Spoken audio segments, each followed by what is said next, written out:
And what's up, everyone? This is Francis over here from P Nintendo PlayerSense.com. Sorry that we're starting up late. We had a few technical difficulties getting Google invites out, but we've got most of the PE network here, and of course the gamers at large. So we are going to be talking about the new Nintendo 3DS, going over some of the tech specs, some of the other stuff, and also Nintendo's kind of shift to the core market, at least what Miyamoto said that they're trying to do, and by their actions, it looks like they're trying to do that. So let me introduce my the PE network here, and right over here we have Jamie Butterworth. How you doing today? Yo, what's up, guys? And we have Terminator Juice. What's going on, everybody? Exciting week of Nintendo news. I can't wait to talk about it. Definitely. And I think we have Zen Gamer here, but I'm not 100% sure. I'm here. What's up? Okay. All right. And if you guys have any questions, make sure you put them. I have the Q&A app live, so if you go on the bottom left-hand corner of the screen, you can click the Q&A app.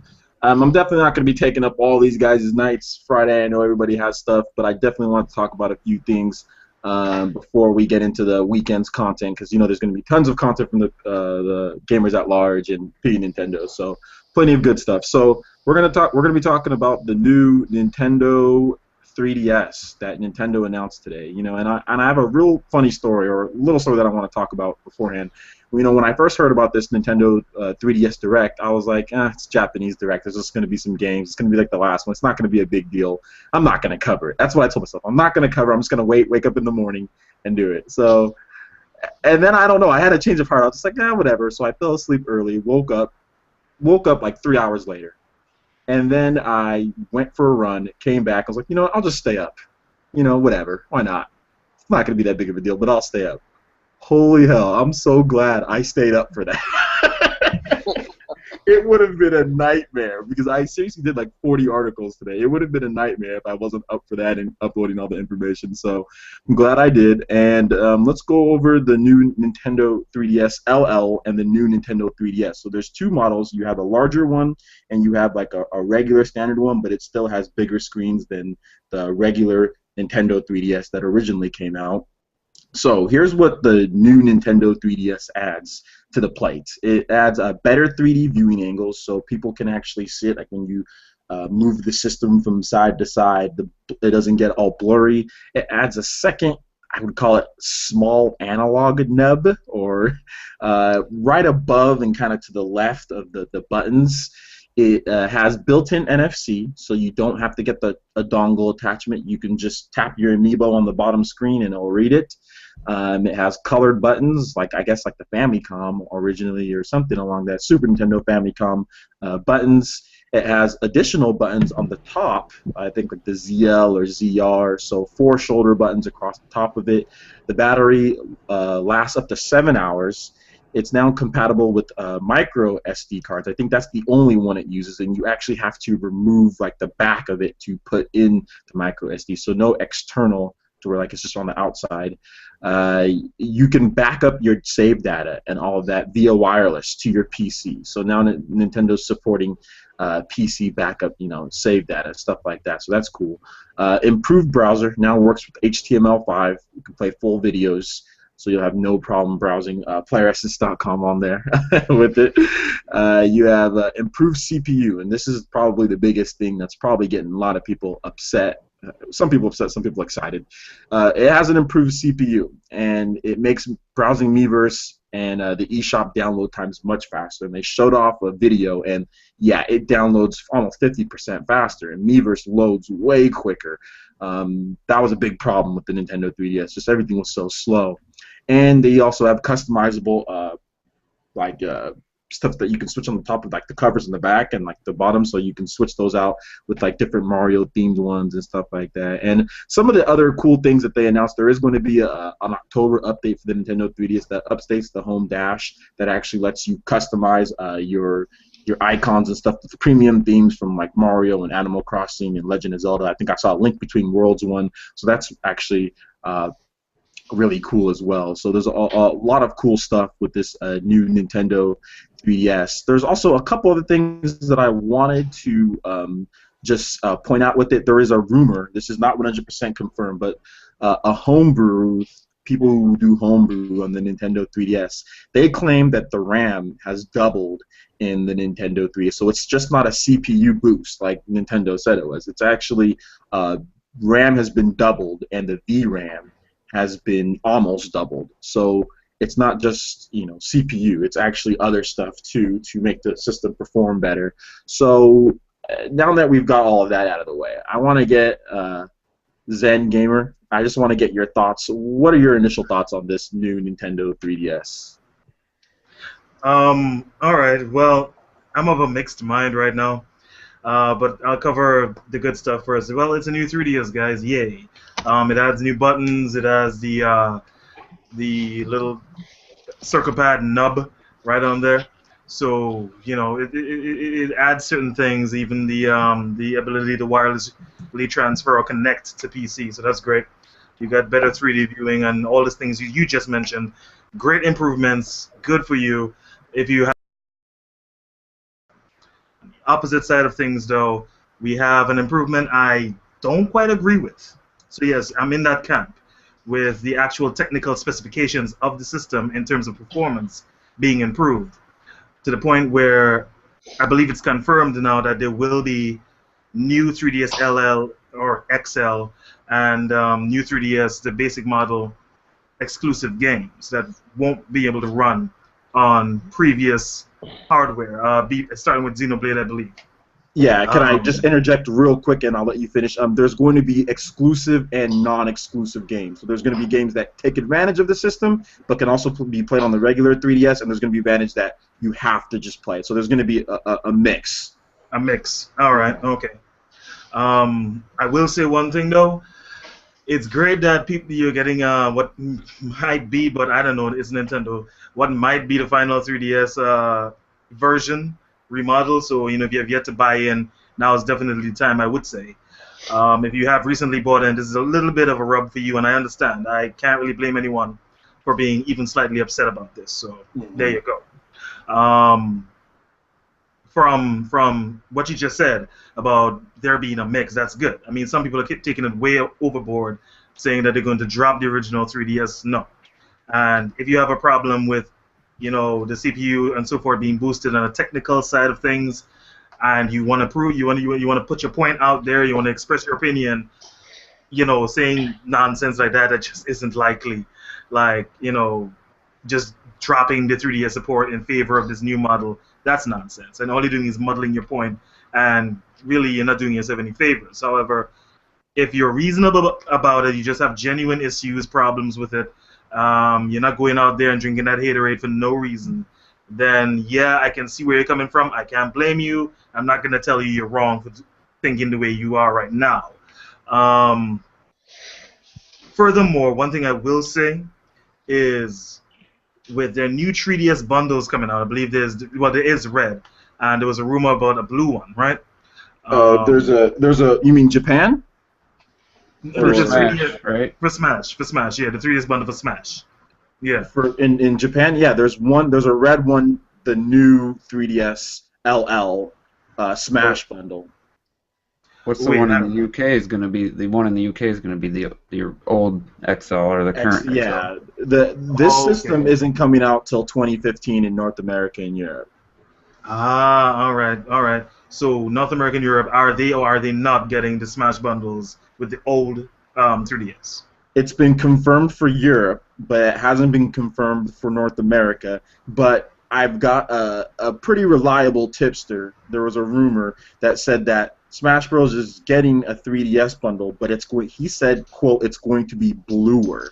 So I don't know why they would make a blue Smash Bros. 3DS, since like the cover is red and that's what the theme is for the 3DS version, but that's what he says. But he says it's not 100% guaranteed, but he says, and he's gotten other bundles right. He got the Wind Waker bundle right, he got the Mario Kart bundle right, he got other stuff right beforehand. He got the Pokemon X and Y 3DS themed right, so he's gotten other ones right. And he said that yeah, it's going to be. He said it might be bluer, but he said that we're going to get one maybe in North America. But Europe for sure is getting a red 3DS Smash Bros. Regular 3DS Smash Bros. bundle. All right, okay. Well, that being the case, they're getting the regular one right now this year. From a marketing perspective, from a business perspective, I don't really see the sense in it. You should just bundle it all with the new one right away. I mean, unless your marketing is on point, this could be yet another marketing nightmare where people who are not us don't know what the hell is going on and don't know which one to buy. So, unless you have it on point, you explain exactly what these things are, the differences between them, and you break it down to such a simple level, such a basic level that no one, regardless the level of attention they pay to the industry, regardless of their technical, specification level in terms of knowledge, they will just know which one to buy. So you got to make sure that people know. So again, I personally am probably going to buy a new 3DS XL. Even though I'm of mixed minds right now because I just got mine Christmas of last year. So I'm feeling the rub a little bit, So I can't imagine what it'd be like for persons who went out and bought 3DS XL last week, only for this week to hear this. So I don't blame those people. If you're upset about it, sure, but keep it clean and make sure you get your facts right. And if you're upset about it legitimately, you won't hear any opposition from me. But that's just about it, really. Mm-hmm. Okay. Terminator, what's your thoughts on the whole new Nintendo 3DS? All right, so I'll set it up for you guys how I found out about this because it kind of changed from the initial. 7:30 this morning, I'm waiting at work for some stuff, and I was like, I'll just jump on Player Essence on my smartphone, and I see new 3DS video, so I click on it, and without knowing anything else, I had zero information. That was the first thing I saw. I see all the improvements, the little thumbstick, the extra buttons, the better 3D, and I'm just like, I'm on cloud 9 because I have the original launch title 3DS, so I'm gonna upgrade, son. So I'm like, all right, this is gonna be the Smash bundle. This is awesome. Like, God, what a perfect thing to do. Mm-hmm. And I was so excited. I was sharing the links with people, and then the next thing I see is that it's coming out in Japan October, and I'm like, well, Smash comes out in September, so that's kind of weird. And then I see North America 2015. I was like, that's kind of weird, because I want to buy Smash and I need an XL. I'm not going to play Smash on my little tiny screen. So then I was starting to think, that kind of sucks. And then I find out that Xenoblade Chronicles is only going to work with the new version because of the upgraded CPU and all that. So then it went from absolute excitement and anticipation to I was kind of torn, and I've been thinking about it all day, and it sucks because am I going to go out and buy a Smash bundle with the current XL knowing that within 6 months there's going to be a superior version? Because let's just face it, the new version is superior in every shape, way, or form. Like, it's just superior, and if you're going to have a 3DS, that's the one you're going to get, because there's just no reason not to get that one. It's just all the improvements are just all what it needed, really. And so now, do I get Smash? Do I get the bundle, or do I wait? So I'm kind of torn. And like Zen was talking about, people that may have just bought 3DS, recently. Well, it's one of those things where I've been saying this, being in the home theater installation, as a hobby. You got these people that, well, if I buy this TV now, that next year there's going to be a better version for cheaper, and it's like, well, if you always are waiting for the better, cheaper version, you'll never buy anything. So you just have to, at some point, just put your foot down and buy something. With technology, it's always going to get better, and it's always going to improve. You just got to take that risk. And I think that it sucks, but also people had to know there's going to be a Smash bundle, so someone that bought it right now, the price is eventually going to go down, just like everything. So it's just one of those things with technology, that there's always going to be something better, a better version, and cheaper probably. So as long as Nintendo drops the price of the current 3DS real soon, I think it's really going to hurt the sales of the 3DS, and even with the Smash bundles, I think it will affect the people like us that know that better one's coming out. So it's kind of good and it's kind of bad at the same time. I think it's about even, good and bad. So that's where I'm at. Okay. Jamie, what is your initial thoughts? And I'll go into a few questions for each of you guys that I would like you guys to answer and some of the stuff. So, Jamie, what do you think about this? What's your take on the whole new Nintendo 3DS? Well, first, I kind of want to build off of what Juice said there. Um, as far as his frustrations with the system, because when they were first revealed today, I was like, well, I'm sure we're going to get this, prior to Black Friday, probably around the same time as Smash, and it'll be fine. Mm-hmm. And then they came out and said it was going to be 2015.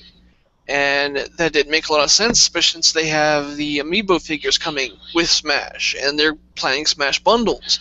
I mean, they're deterring people from buying the system this holiday season. It didn't make a lot of sense to me that we're going to be probably 3-4 months out at minimum from the Japanese launch. They should have had it ready to go for the US as well, so I understand that frustration.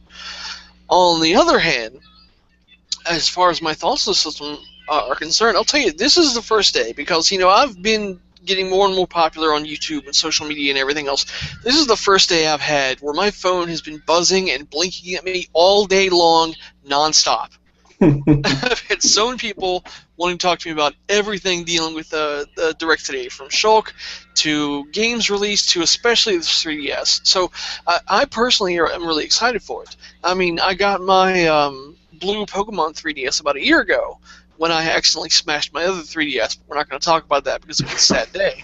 But, I've had my current one for about a year, and I saw the new one being released, and I immediately got excited for it. And they said, well, Xenoblade Chronicles playable only on this one. I'm like, well, yeah, that's settled. I have to get it. Plus, it has Amiibo support, and I plan on buying Amiibo figures. So, it's definitely just a win-win as far as I'm concerned. And on buying the system for the brand new price, and end up selling my old XL to recoup most of the cost. So, all in all, I mean, the system was probably going to cost me at most $50 once it's all said and done. And I've heard a lot of people's concerns that some of them do reflect what Juice said, and other ones that are saying things like, well, it's going to be really confusing for people going to the store saying I want a 3DS, they don't know which one to get. And what I have to say to that is they've pretty much already phased out the smaller 3DS as it is. I mean, you have to push yourself pretty hard to find one in the stores. So I think what's going to happen is they're going to phase it out altogether, and you won't have any 3DS available new in the stores aside from the new 3DS and probably the 2DS.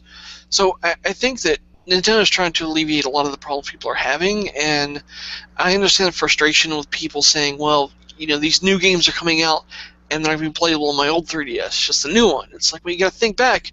They've done this for most of their handheld generations. The Game Boy Advance is the only one that skipped that. And had that lasted a little bit longer, it probably would have had its own variation of that also. Because when we got the Game Boy Color games wouldn't play in the old Game Boys. And then we got the DSi. DSi games wouldn't play in the old DS either. So this is just par for the course.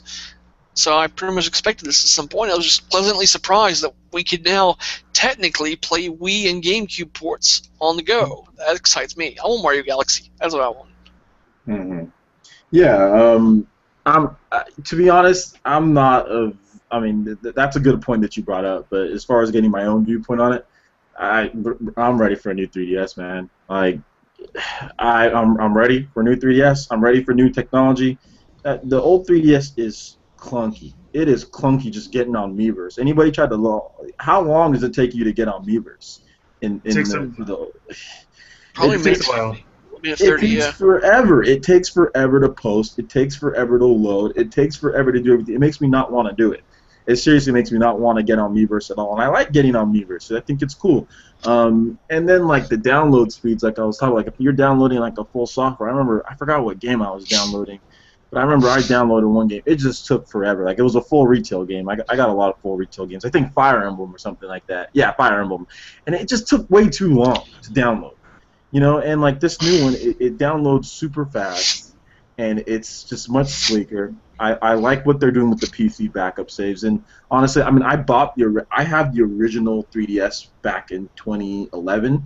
I have that one. I also bought the 3DS XL at launch, so I've had this one for going on 2 years now, and when I got the last generation with the DS, I remember I got the regular 3DS, or not regular DS. And then I got the DS Lite, and then I got the DSi, and then I got all of them whenever they came out, you know. So for me, it's like I already know this is going to happen. It's like, you know, every couple of years, Nintendo is looking to remodel or something. You know, it's going to happen. You know, every 2 or so years. So, you know, and I guess at this point, by the time that the new Nintendo 3DS comes out in North America, it would have been going on 3 years since the 3DS XL came out. But I understand for those people, you know, who are upset about it. I completely understand, but at the same time, it's like, you know, I'm trying to play Xenoblade on the go. You know, if this is the only way I can play Xenoblade on the go, you know, like,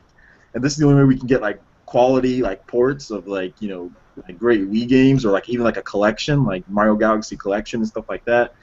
I'm down. And another thing that people need to know, it's like, you know, they're still going to make games for the 3DS. Like the 3DS, trust me, Nintendo. A lot of people like to think Nintendo is just the dumbest company, or they're so stupid, but they're not.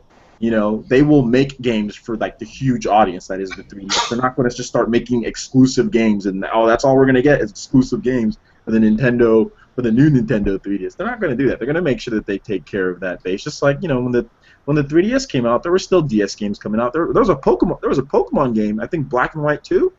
Mm-hmm. Black and White 2 came out right in the middle of the 3DS. Like it was even a year after. I think Black and White 2 came out in 2012 or something like that, or 2011. Either way, it was like I remember IGN putting up an article saying, "Why isn't this on the 3DS? The 3DS needs sales," you know. And like they were still making, like, they made Pokemon Black and White too, so they're gonna still have games. They're always gonna have games that they're gonna support even after this new one comes out, because it's reverse compatible, you know. So I'm one of those, like, I want a new portable, so that's just my point of view. But I can see it from other people's point of view. Yeah. I was gonna say, I mean, I'm getting it. It's gonna affect me getting Smash in the XL this year. You know, this holiday. That's where the negative comes in for me. Yeah, definitely. One other thing I do want to bring up is a while ago when they announced was it the 2DS? Was it 3DS XL? I can't even remember when it was, but a lot of people were saying, "Where's my second circle pad?" Right? 3DS XL. Yeah, it was the XL. XL, great. The argument was being used that would fragment the user base, the install base. Well, that has happened because when you really think about it, for the 3DS, I'm not speaking before and previous signups for the 3DS, there's always been this method or device you can use to add on to your other 3DS, which would even the playing field. You got the Circle Pad Pro, which also added a second circuit pad, even though there wasn't really another circuit pad, but you get what I'm saying. It added buttons. There's this thing coming out in a little bit, I think, that adds NFC, right? Or I might be imagining that. Okay, that's real. No, it's a dongle that adds NFC capabilities to the 3DS. Right. So, you know, it's always been even, but now you got something here in this one that cannot be added to the old one. So it kind of fragments the install base. So I see it from that point of view as well. So it's kind of like, you know. Well, it's great for us personally. I'll buy one. Everyone here will buy one, I believe.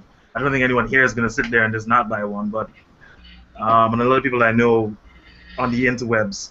But I don't know. I just wanted to know what the business behind this was. You know what? Yeah, because it seems kind of weird. I can shed some light on the business. Me and Jamie were talking about this. 3DS sales are stagnating. Not necessarily in Japan, but kinda. But it's just not selling where Nintendo feels it should sell. Like to all the software. I mean, look at all the great software on the 3DS, you know, and it's not selling like the DS did, and that's where Nintendo's kind of like has their, like, you know, has a wedgie or something. That's where they're upset. Is that it's just not selling where they want it to sell. Not that it's selling bad, but if you're looking at it and, like, you know, on a week-to-week basis, like you got like the PS4 outselling it, you know, on a week-to-week sometimes. I mean, they go back and forth, but the PS4's catching it, and like Nintendo's looking like, why is this $400 system outselling our $100 system? Like, what's going on here? Is it because people don't like it? Like, what's, you know?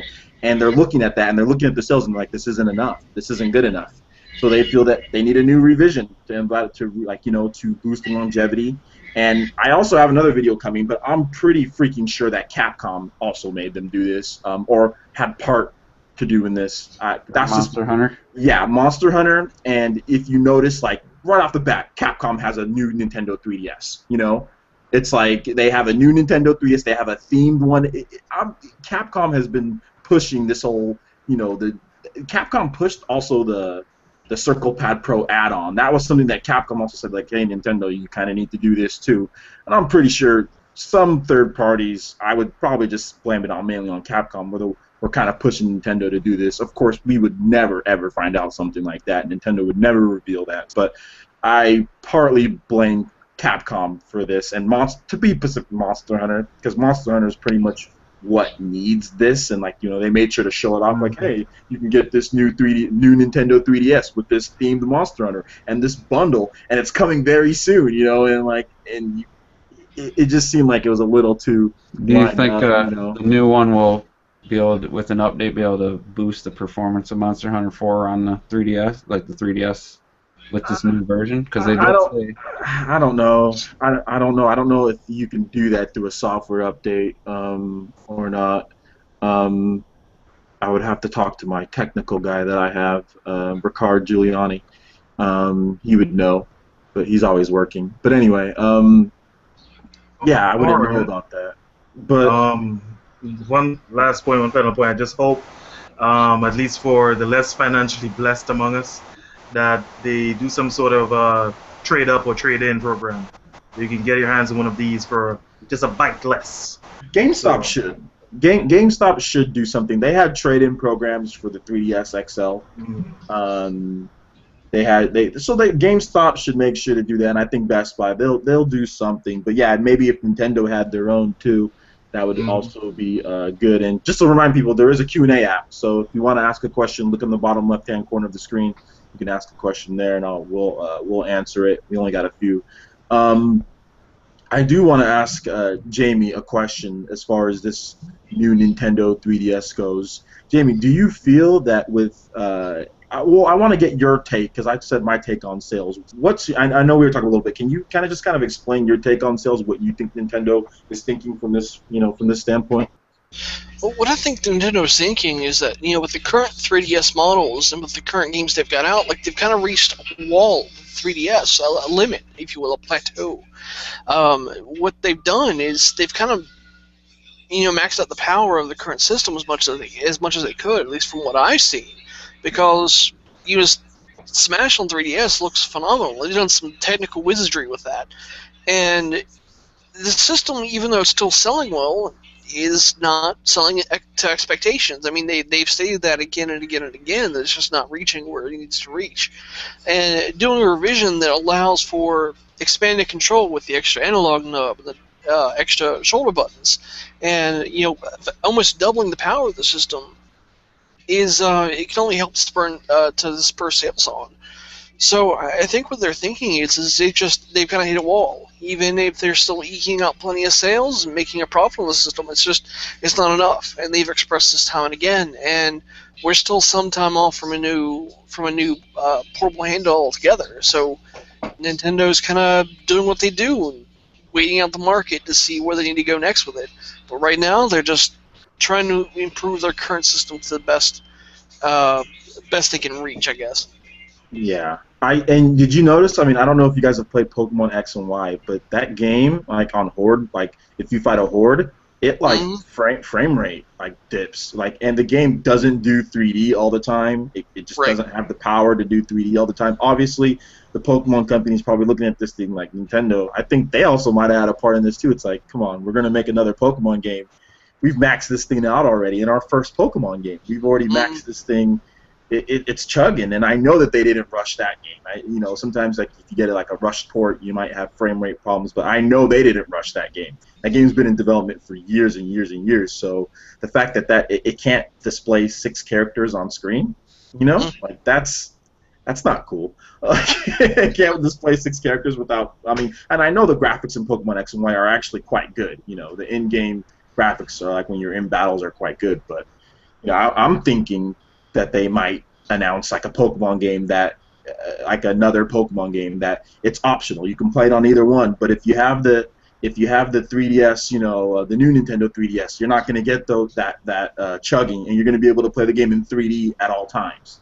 That's what I'm thinking. But we have to wait and see on that one. So I think we've all talked about the new Nintendo 3DS. Let's move on before we get to questions. Let's move on to Nintendo's focus. As many of you guys know, I'll break some news for you guys. Nintendo laid off, I think, 320 people, and they said something in there. The blurb said about third-party relations or something like that. And then you see what they're doing with this system, which definitely is pointed towards the core gamer. And you heard what Miyamoto talked about. For those of you guys know, Miyamoto kind of got pissed off at casual gamers, saying like he's not interested in making games who have a passive interest in gaming anymore, and that's directly results to them trying with the Wii U and failing with their casual games or their mini game collections and stuff and Wii Sports, So Nintendo's they said that they're going more towards the core gamer now, that they're really just going to go after the core gamer. So do you think? What do you guys think about Nintendo's focus now, kind of shifting back? And if you look at their lineup of games, 2015, a lot of good core games, even 2014 at the end here. Terminator, what's your impressions of Nintendo's shift back to this? Are you forward, or did you kind of like the Wii era, the Wii and DS era more? Oh, I think this is the right decision.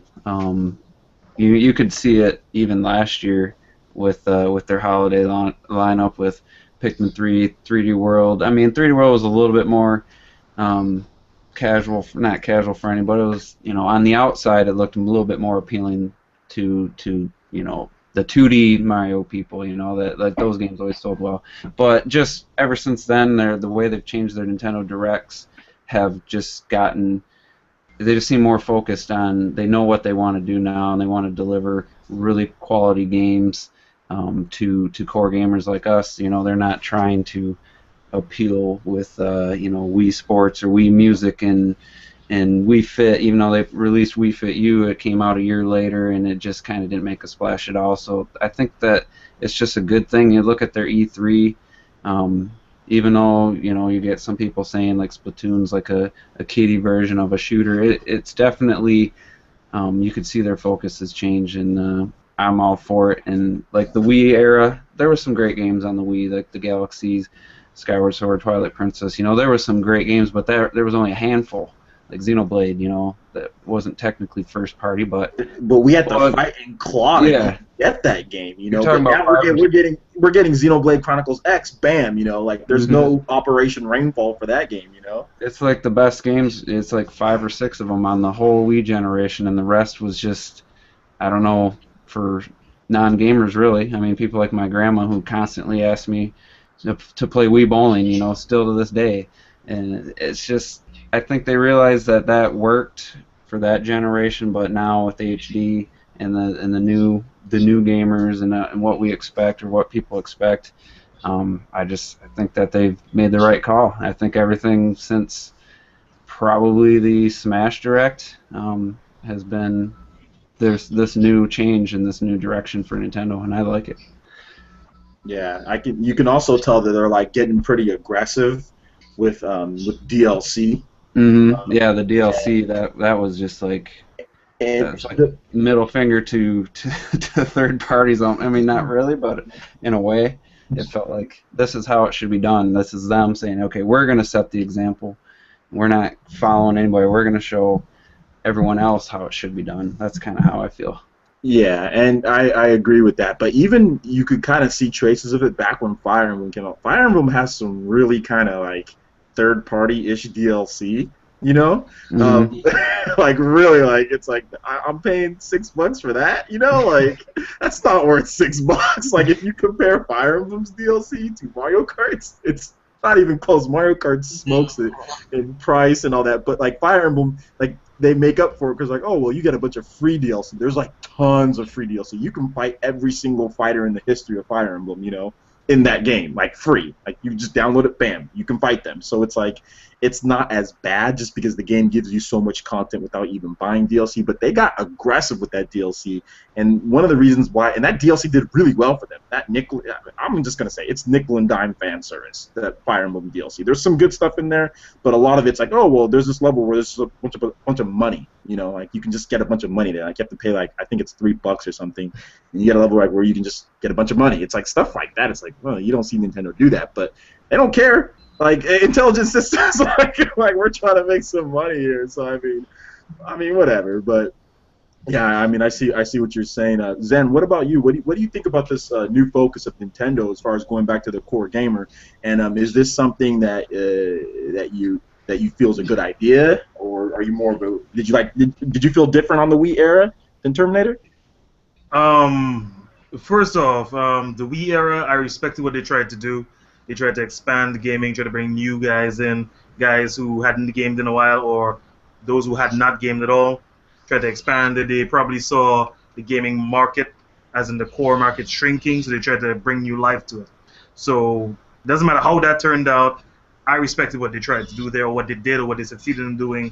It's all a matter of perspective. However, now, with their shift back to the core, I'm agreeing with this statement. They're even going so far as to use the word pathetic. Yeah. Unlike the 3DS thing, I'm 100% behind this. I'm not of a mixed mind here whatsoever. I am 100% behind this because we tried to cater for you for an entire generation on 2 of our platforms, even going into this generation on, again, 2 of our platforms. And, you just left us. You went on over to the mobile market with your little time wasters. You seem happy there, so screw you.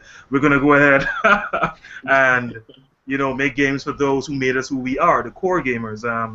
You threw us under the bus, so we're going to return the favor. And that's pretty much how I see it. And they're perfectly justified in doing that. They are perfectly justified in doing that. Because at the end of the day, the persons who built Nintendo up to where they are now are not the people who sit there and play some little time wasted on a phone for 10, 15 minutes. The persons who they should be catering to and who brought them to where they are today are the guys who invest hours upon hours of their time into a single title. So, more power to you, Nintendo. It took you long enough, but it finally seems like you realize and those people are not in your camp anymore. So, great. I look forward to it. Yeah. Yeah, those people only buy 1-2 games in a generation. That's what they learned. Yeah, I like my sister, she was one of those hardcore Wii players. I mean, she loved the Wii, and I showed her the Wii U, and she's like, I got Sims on my phone, and she walked away, and that was that. She was like, these smartphones, they're so powerful, they look good enough to people. They don't need this huge TV. It's just more. It's easier for them to play Sims or play these microtransaction games and stuff like that. And you know what? That's fine. Part of the messaging is also Nintendo's fault, but at the same time, it's like the Wii U gamepad. Like, you ever play Game & Wario? It's like no casual. I mean, that's a game for the more of the casual base. It's, everything's like touchscreen. Like, nobody's gonna pick up that huge Wii U gamepad and say, oh yeah, I'm going to do this instead of playing on my phone. I understand what they're trying to do, and I respect the Wii era too. I mean, I had a few games here and there, but at the same time, I don't have to keep repeating myself. But I like the Xbox 360. I like the Xbox 360 more than the Wii, by quite a bit. If you saw my top 10 games of all time, or my top 10 games of last generation, littered with Xbox 360 games. So I mean.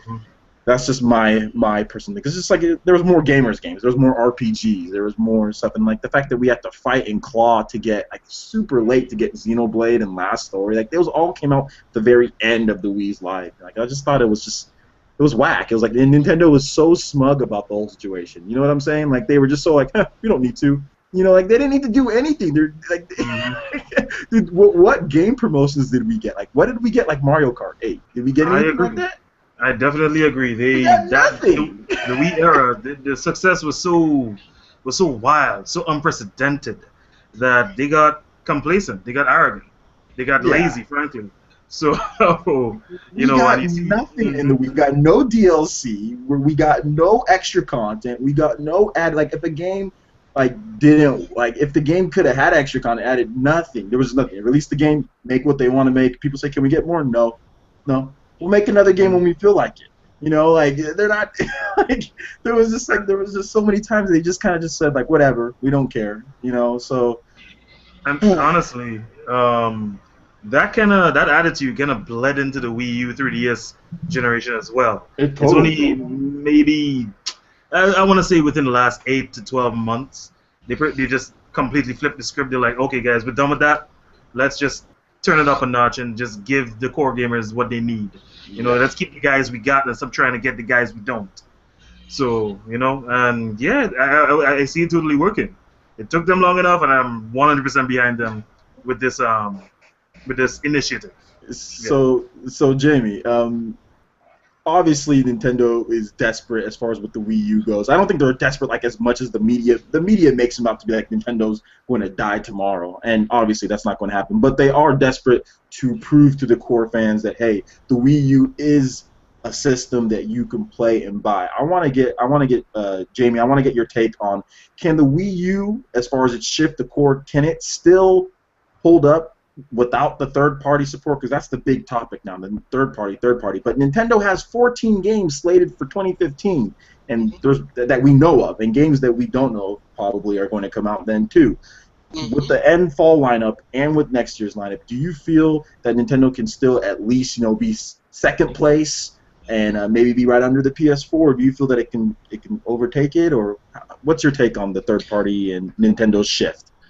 Well, you guys know that I've been incredibly critical of third parties lately, Yeah. to the point where I felt incredibly negative just overall in my videos, so I had to take a break. But the thing is, people that want third parties and they look at third party games as I need to buy those. That's what I'm gonna, that's what I need to get. They're not interested in Nintendo systems anyway. They're not. They're not going to buy a Nintendo system for whatever reason. It could be a reason that just says, well, I don't buy Nintendo because it's Nintendo and Nintendo's for kids, even though it's not true. But the thing is that third parties can't really compete with Nintendo games, period. Because, they're on an entirely different level. The Mario Kart DLC alone has proven that. Because all the content we're getting for $12, 16 tracks, 6 characters, 8 cars. Ridiculous. And meanwhile, we've got Ubisoft, who's giving away speed pants for Assassin's Creed when you reserve the game. And there's another YouTuber that's new on the scene that we subscribe to. Let me get her name pulled up here. It's Coupon something or other. But yeah, that's the one. But she made a video today, or it might have been yesterday, kind of expressing frustration over DLC for Injustice Gods Among Us, especially in light of the Mario Kart DLC, because on Xbox, there's apparently so much DLC and all at different prices. Like a new character would cost you $5, and then a new costume for that character might cost $2 or $3. And there was just so much separate content that should have been in the game itself or unlockable within the game that at this point these days you're just buying it separately. When we have Nintendo producing incredibly full games with a rich amount of content, and then sometime later is actually providing us with real extra content at a reasonable price. If Nintendo can continue to do that, and they can hit a release schedule on the Wii U of a game every month, and we're talking a combination of real big new first-party titles combined with maybe remasters or HD editions of old favorites, or maybe HD collections from like the GameCube era, and maybe exclusive titles with third parties. If they can hit one release a month, that's all they need to hit to continue boosting sales. Because Nintendo every year, classically, has usually hit between, let's just say between 3 and 6 titles. First-party titles, maybe an exclusive third-party. But they've been bumping that up, because unlike everyone else, they're expanding. They're hiring, with the exception of Europe. Of course, they've given plenty of reason as to why that is. But as far as game development's concerned, they've built an HQ. They're combining their mobile and console divisions, which, if you think of the new 3DS combined with its capabilities and what the Wii U can do, it makes a lot of sense, and we might see a lot of crossover there. But with with Nintendo's increasing presence and increasing growth in that sector, we could just see a big release every month. Not big release, but you know what I'm saying, a first-party release from them every single month. And if they continue to hit that, they continue to produce titles that people are excited about, because every time, I don't know if you guys follow Twitter or not, but every time Nintendo has made some announcement that gets people excited, it immediately trends on Twitter. Immediately. They announced DLC for Mario Kart, and it was like top 4 trending on Twitter within 10 minutes. It was ridiculous. And 3DS XL, the new one today, was trending also. I mean, whatever they do that gets people excited, it really gets people excited in drive sales. So they need to continue producing games, one every month, month and a half at the latest, next year, and they'll get where they need to go. Yeah, I agree. Definitely producing titles, and it looks like next year they're going to be doing that. Well, from this year on, they're going to be doing that. I mean, we have a lot of great titles. We got Bayonetta 1 and 2, hashtag Operation Platinum. Everybody here, if you're listening to this, you better buy Bayonetta 2. I've got campaigns going on, which you guys will see soon. I got some stuff that I'm doing, so look forward to that. But yeah, they seem to get a lot of games. But before we get to the questions, I do want to ask Terminator Juice one thing as far as Nintendo's content goes and Nintendo's games go. Now, as you guys all know, I know Terminator, you follow the sales a little bit as far as VG charts goes, and VG charts is not 100% accurate, guys. So let's just say that right off the back. But they've been kind of accurate on the Wii U. That's one system that they have been kind of accurate on. They haven't been quite accurate on the PS4, but they've been pretty accurate on the Wii U and on the Xbox 360 for the most part. 3DS, not so much, because those two systems sell a lot of volumes. I think it's harder to track too with their estimates that they do. But anyway, the Wii U's been doing pretty well, especially better compared to last year. Doing pretty well against the Xbox 360, or sorry, Xbox One. Terminator, do you feel that the Wii U can actually, for the rest of the year, with what they've got, continue that sales lead over the Xbox One, at least to keep in second place? Because Xbox has, of course, the Madden and Sunset Overdrive and Halo Master Chief, but is that enough to beat Smash and Bayonetta? What do you think, Terminator? Based on what you look at in the sales from week to week. Yeah, that's ever since Mario Kart, pretty much the Wii U's been right around 60,000 a week globally. So and the Xbox One's been between 50 and 60. It's right. I think the last week they posted was the week ending. I think it was 2 weeks ago or a week ago, and they had the Wii U at 55,000 and the Xbox One at 54,000. And of course, the Xbox One isn't released in Japan. Whether that really helps. Apparently, it's going to come out in China, but I'm not sure the time frame. Some of these other markets are going to get the Xbox One in September, I believe. Yeah. So I think the Xbox One's going to take September, just because of that. And in Japan, they had Hyrule Warriors just came out, and that gave it a little bit of a boost, but it's back down to its normal numbers. So looking at September, Japan gets. Do they get Bayonetta 2, I think, in September? Yeah, they get Bayonetta 2, September 20th. Yeah, so I just think Xbox One's going to win September as far as sales, but then you get into October and November, and then, North America gets... You don't think Hyrule Warriors is going to do anything in North America and Europe? It's hard to say. In Japan, it had a decent boost on the first week, and then the next week it was right back to where it's been. So... but Japan doesn't like Zelda as much. I know, but yeah. So it's hard to say. That game's kind of an enigma, in my opinion. I don't know how people are going to receive it. It could be like this surprise, 300,000-400,000 in its first couple weeks, or it could be 100,000. So I wouldn't put a whole lot of stock in Hyrule Warriors competing with everything else with the Xbox One, specifically, since it is getting released in some of these other markets. I believe in September. So, but as far as October and November, I just think Smash Brothers, Nintendo comes out with some kind of bundle with the GameCube adapter and a controller for a really great price. I just think that thing's going to fly off the shelves, and I expect the Wii U to be over 10 million by the end of the year globally, and I think the Xbox One they'd be feeling pretty good to be at 8 million by the end of the year. So I feel that we're just going to keep it about 2 million gap till the end of the year, and then next year I think the Wii U is going to gain more ground. But it's just an exciting time because I think I see Active Gamer Life's he commented he's watching this, and he posted in the Miiverse about the how society is like this. They're all about Me Too. You know, that's what people think, and then us Nintendo fans are getting super excited about this DLC and these games and all this good news and Smash and all that, the reveals. And if we get excited, then some of that's going to spread to some of the people on the fence, and then once they see their friends getting it, and then, okay, well, maybe I'll get one now, and then they get it, and then somebody else says, oh, I know 2 people that have it, so I'll get it. So I think it's going to spread in that regard.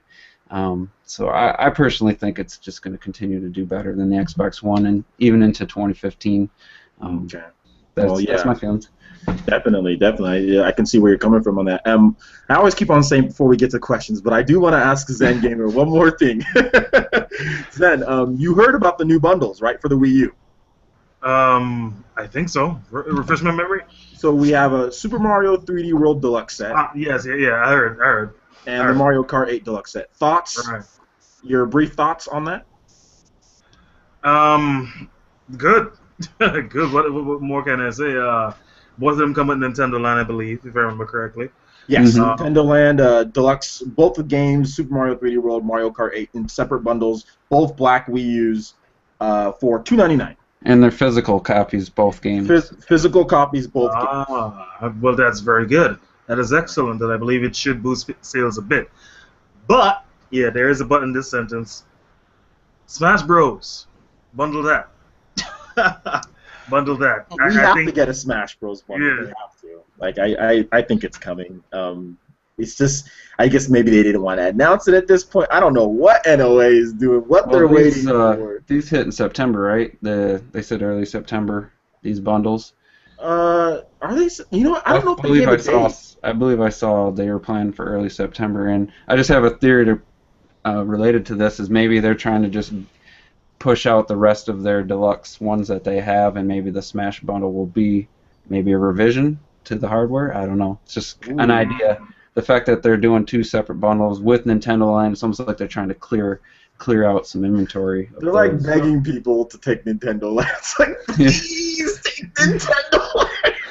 You know, they wouldn't have to do that if the game just had online, but we're not going to get into it. Serious? No, we are going to get into it. No, we are going to get into it. No, I want to talk about that. No, I'm joking. I'm not going to talk about it. No, I sounded like Mega Gamer Man right there. But no, that game's crap without online, dude. Like, how are you gonna have I got 13 hours into that game. That's my least played Wii U game. How are you gonna have a game that requires you to have online multiplayer? Like, requires you to play certain games. You can't play single player. You can't play with the CPU and not have online multiplayer.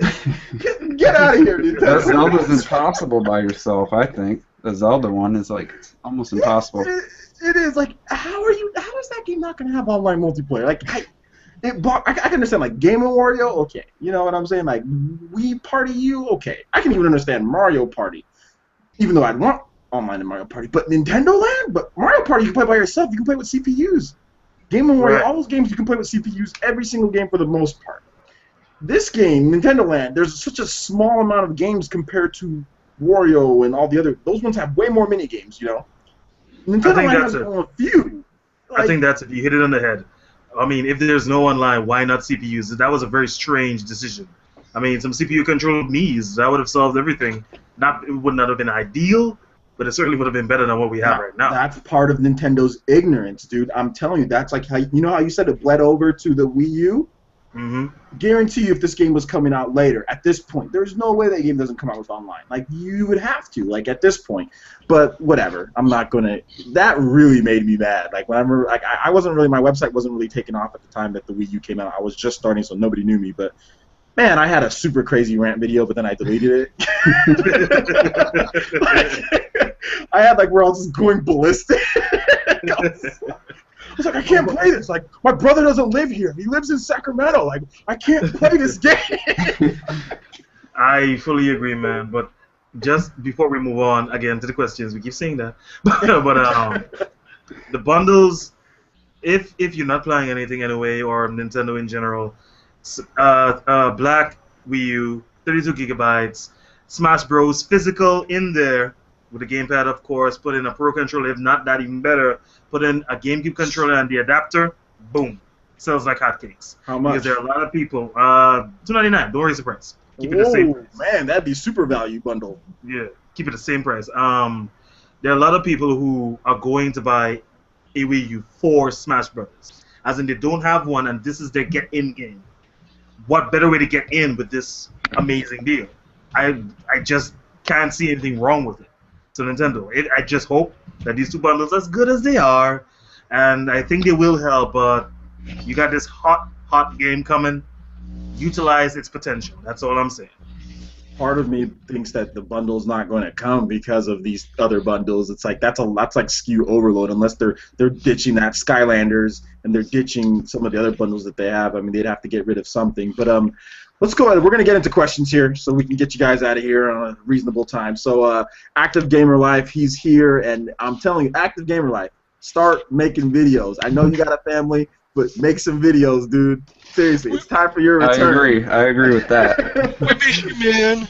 Oh yeah, and Active, before he reads out your question, man, you gave me the golden goose last night or 2 nights ago, man. We were waiting on you. Is that you were supposed to be in there? We were waiting for you. We wanted your opinions on the stuff we talked about. What night was that? But I think that was Wednesday. Yeah, he was racing in my tournament. We were butting heads. But I guess, yeah, you were busy. Terminator had you. But, you know, next time, dude, get it in, man. We want you in there. Is Active Gamer Life, he says, I want in. Does he want into the podcast? Dang, I didn't even know about that. Oh, man. Active, you got to tell me about that sooner, bro. He says he wants in. I got to get you. I mean, I don't know if I want you to come in at this point. We're pretty much done. We would have had you in earlier. Hey, Active, next time, bro. Next time, I'm going to hold a PE Network vidcast. You're special guest, dude. Your special guest. But yeah, dang it, I didn't see that until right now. I think it just came up. Okay, yeah, I would have got you in sooner. My bad, bro. Okay, so let's get some questions here. I'm gonna just kind of rotate between you guys. We're gonna start with Jamie. You're gonna answer this one, Jamie. This is from Harden Soul. This guy is a trooper on PlayerEssence.com. Harden, thank you for all your support, dude. He's been here for a long time, so I want to just say thank you, man. I really appreciate every person helps. So, Jamie, this is his question. Isn't that why they took Nintendo Land out of the eShop to sell the stock box version? So he's asking, did they take Nintendo Land off of the eShop so they can just sell get rid of the box versions of it? I think that's that's actually a pretty good point. Because they probably have a lot of stock in Nintendo Land, and I have another theory as to why they're now packaging Nintendo Land with all these bundles. Because we've seen that the Nintendo suddenly likes to go back and patch new features into their old games, and there's of course the theory that they're patching a lot into Super Mario 3D World. Why would they at this point patch online at Nintendo Land, the game that needs it pretty much more than any other game on the system, and they're starting to give away to everything else? So which way to better promote Miiverse and network integration in your online system with a system that you're trying to public than doing that? So I think that that's part of the reason why they took it off the eShop and took it off store shelves, because they had a lot of excess, plus they want to push it more, and also with online it would really be a game to show people. Oh yeah, it would be so good with online. That game would be great with online. That would be in my opinion, it'd be like a 9 out of 10 if it had like online that was great. It would be very fun online. Man, it would be a good game. But anyway, yeah, I agree. So we're gonna move on. Terminator. So Active Gamer Life, he's just giving us a couple shout outs here.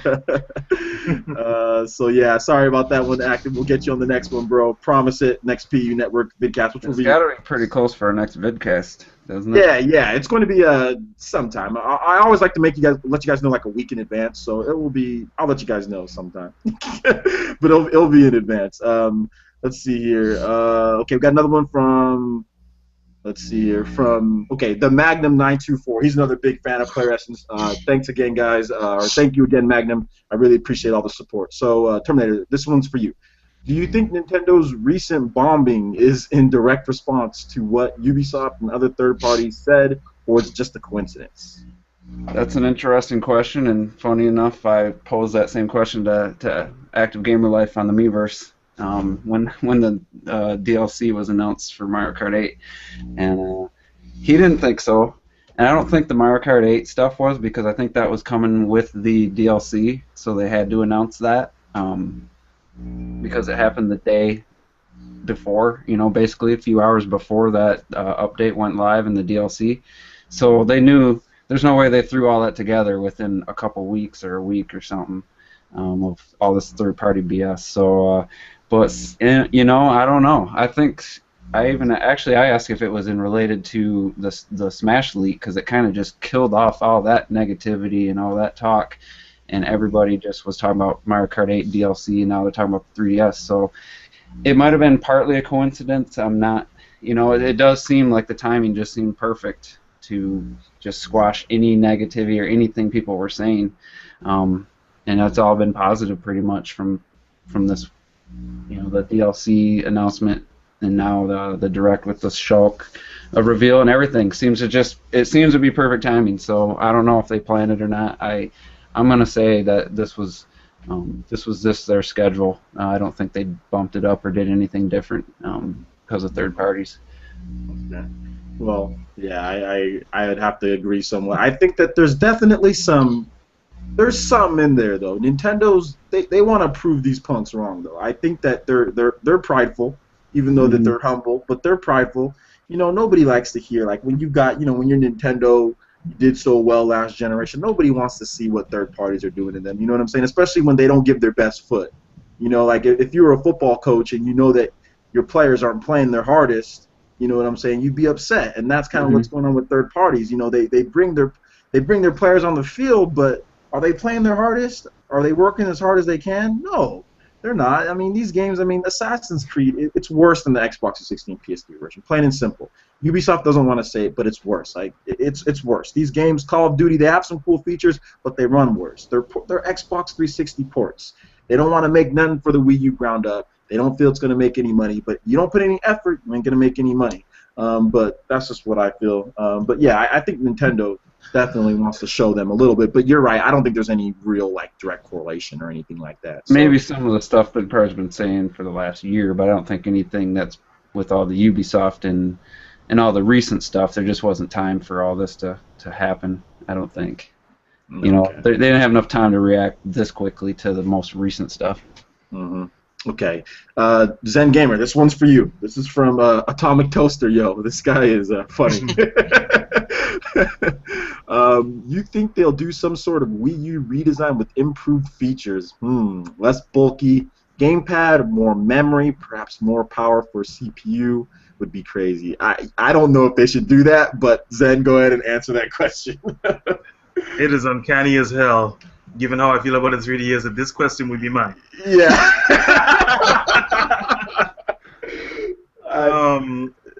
I guess they could. I mean, they're Nintendo. What's stopping them? But they shouldn't. I agree. They shouldn't do that. All right, let's put it this way. People are upset by the 3DS, but they're ultimately going to get away with this and continue getting away with this so long as it's the handheld. Okay? It's probably going to be $199, $200. They're going to continue getting away with that because it's a handheld. On the console side of things, definitely not. They are going to get crucified. Not only by the obviously biased media, but by the persons who were once on their side at that point. Everybody's going to get pissed about that. That's just generally a bad idea. But to directly answer your question, would they? I guess so. They could do it. Like I said, nothing's stopping them, the Nintendo, but should they? Definitely not.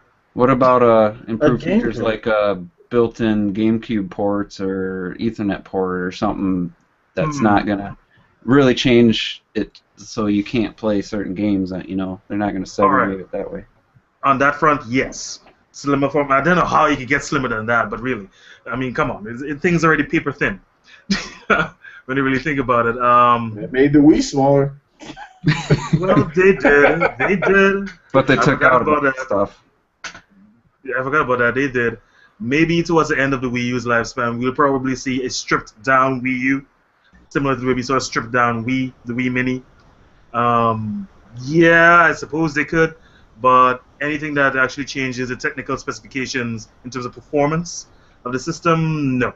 That's just a generally bad idea. Because even the good things that could come from you doing that, making the system more powerful, you might think, hey, well, third parties will be happy now because now they have something they spend less time complaining about and actually making games for. But, Nintendo's tried to cater to these guys before. Didn't exactly work out. So I think all they'll end up doing is pissing a lot of people off, and they probably shouldn't do that. But what Terminator said, yes, stuff like that, cool, no problem. But don't interfere with the technical specifications. That is a whole, excuse my language, shitstorm that I don't think Nintendo needs to stir up. I think the gamepad, like a less bulky gamepad, would be something like a revision to that. I don't know if you've ever seen a kid hold a gamepad, but it looks funny. That gamepad is like as big as my daughter, dude. Like that gamepad is literally it's half her body size, bro. Like when she holds, she loves it. She's like, she looks at it, she's like, this is great, but I can't even see her, bro. Like when she has it in front of her, it's like covering up her whole body, dude. It's like, you back there, Anime? You back there? She's like, yeah, I'm here, Dad. So maybe making a small one for a child, maybe. Maybe, but one thing, the only thing that the gamepad is missing per se, is probably like analog triggers. So if you want to do that, go ahead and do it. For the dudes who actually want that, go right for it. Program your games in such a way they can still work with the digital triggers, but it has an analog trigger mode. So if you want to do something with the gamepad, that's probably the only thing I see them actually doing. But beyond that is anyone's guess. It's Nintendo. I mean, 2 days ago, did you see a 3DS remake in this fashion? I didn't. No. So, well, you guys know. Yeah. I mean, I predicted that we would get something, but not this. Yeah, not this. But I was thinking it was going to be like an HDS, which it kind of it isn't, but it kind of is. Like when we got better quality screens. We've got some improvements to the graphical capabilities of the system and the performance. So, I mean, I figured there'd be something that would come out either this year or next year, back when we did our PE Network vidcast. But yeah. Right, and they said that some games that are released will actually have additional features or will just look better on the new 3DS than the old one. It's possible that these games could just simply have better resolution and be near HD on those screens. So you could be technically right. Well, we'll have to wait and see as far as that goes. But that was a good answer. That was a good answer, Zen. So let's go. Jamie, we're back to you. All right. And let's see here. We have another question from. Well, this is from Grayson Young. He asks, how much do you think EA would have charged for Mario Kart 8's DLC? Can I say something before you answer? Grayson Young is he's racing almost every one of my tournaments under the me name Gray, and he just dominates. He's just amazing at Mario Kart. I've never chatted with him or anything, but I just want to throw that out. Okay, Mario Kart aficionado over here. Okay, Grayson, thanks for being a supporter of the PE Network and Terminator Juice. So, Jamie, we want to tackle that question there. All right. Here's the thing. EA would sell each of those packs for $15 each. You could get the season pass at a deal for only $34.99 because other announced DLC might be down the line, but they haven't announced that yet. So we might or might not get it. Plus, you would have to be subscribed to their EA service on top of that. So that's what we'd have to get. You'd have to be subscribed, and it would be overpriced. And plus, there'd be a season pass, so it'd be a quote-unquote deal. We'd be paying for things that aren't even announced yet. Mm-hmm. Yeah, that's what I think. I think they would charge more than $30. I think it'd be 50. Yeah, I think it would be 50 because if you look at map packs like four maps is like $10 or like $15 on Call of Duty or Battlefield, and you're getting 16. So I mean, these guys, I think they charge $15 for each 4. So I think it would be well over $30. Like I think you would. I mean, yeah, there'd be like some type of season pass, but I mean, even if you look at season passes, do they give you as much content as this Mario Kart is giving you? No, not normally. Yeah, I don't know. I mean, look at all the characters. I mean, you're getting 16 characters. You're getting, what is it? Eight new vehicles, 6 characters, and 16 skins, I guess, right? Because the Shy Guys or whatever, if you buy both of them, that would be an arm and a leg on. That would be well more than than $30. Paying $1 for every Yoshi color. Yeah, you'd be paying at least $1 for every Yoshi. Yeah, Yoshi skin easily. I can see that. There's skins that cost $250 on some of these games. There's gun skins and stuff like that.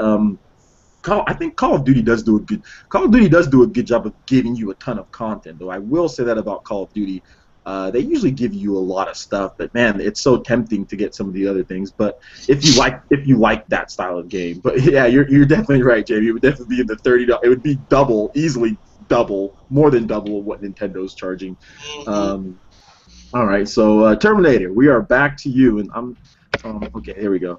Let's see here. I think this one's from Active. Yeah, we got one from Active here. I'm not sure if you guys answered this, but here goes.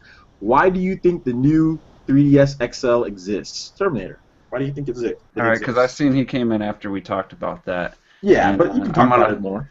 I'm gonna steal Francis's answer, and I wanted to touch upon it when you're talking about it.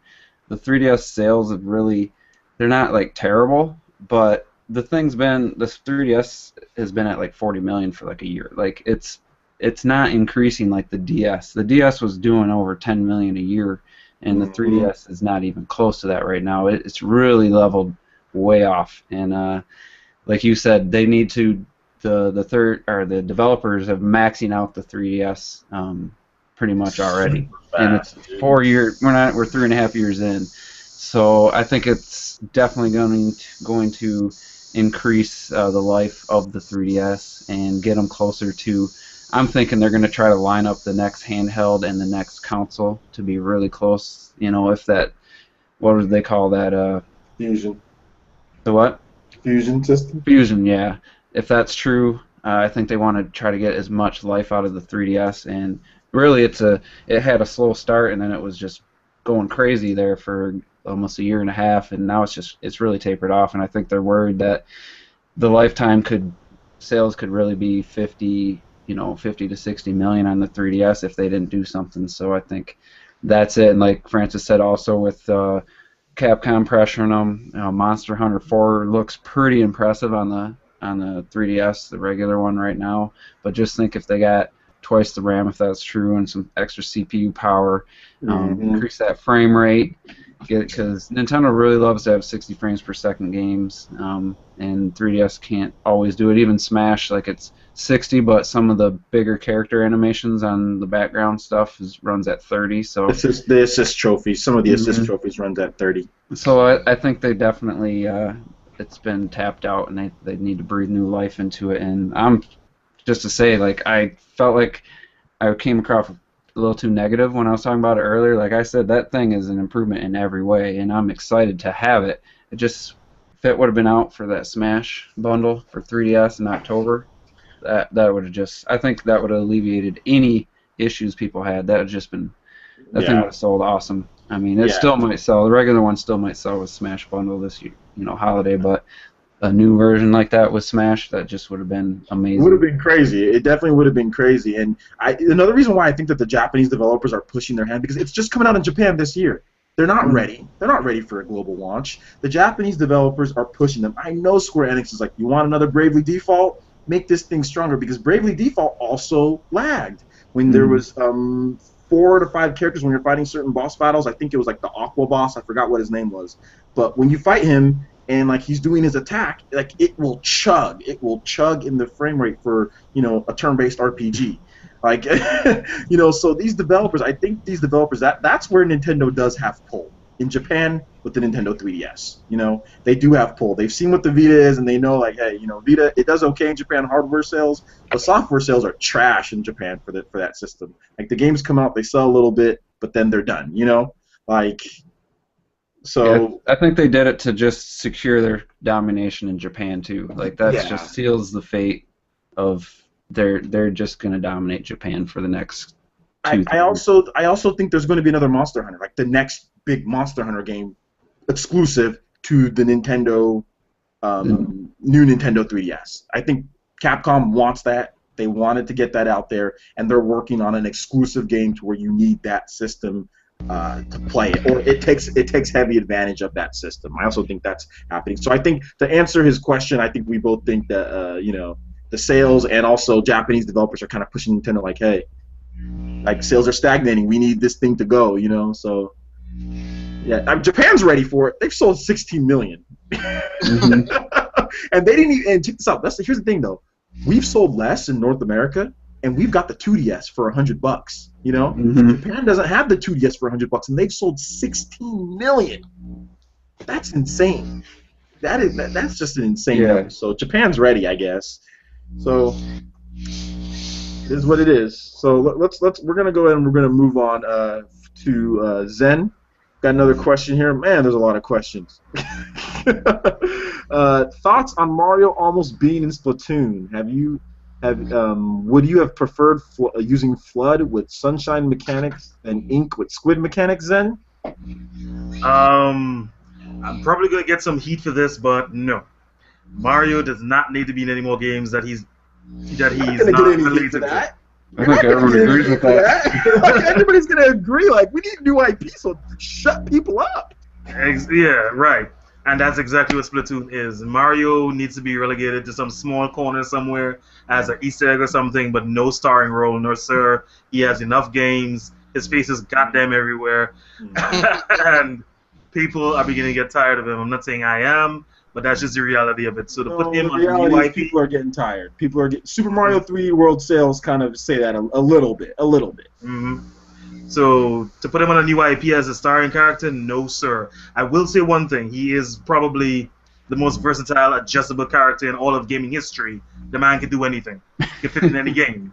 Yeah. But honestly, he needs to step away from new things and let them breathe and become, their own things. Let them stand on their own two legs without the help of the famous Mario.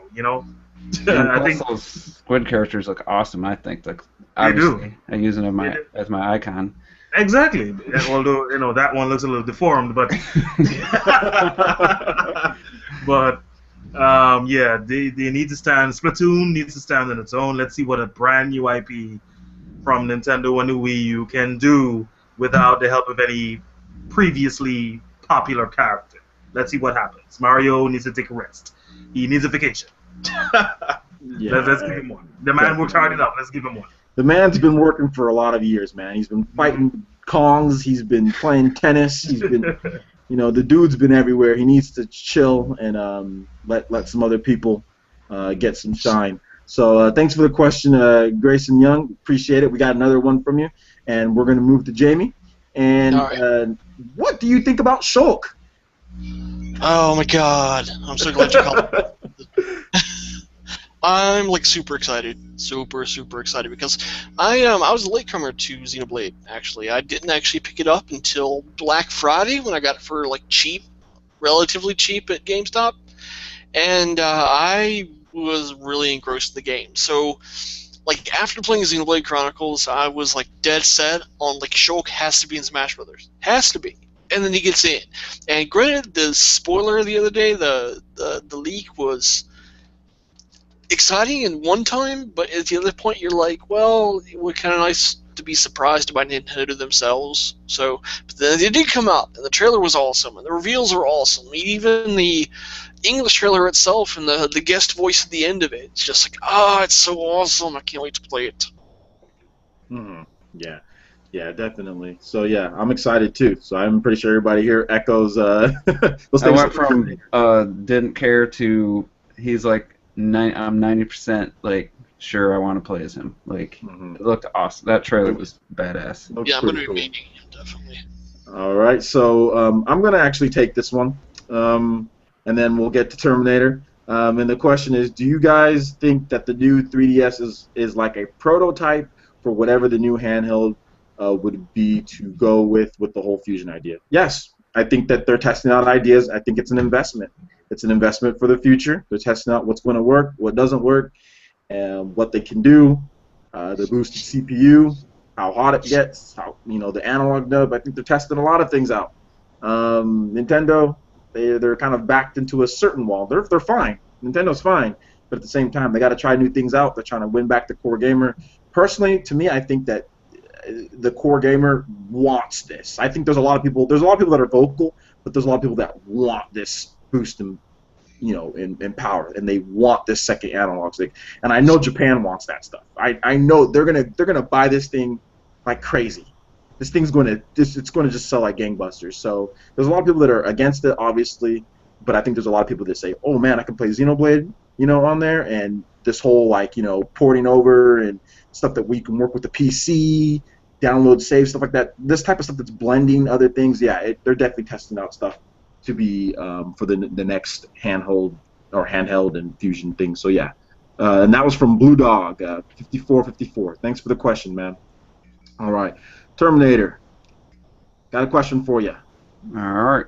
Thoughts on Xbox having a 24-hour live stream for TGS already following Nintendo at E3? I did not hear that. I did not hear about that, but yeah, that sounds very Nintendo-ish.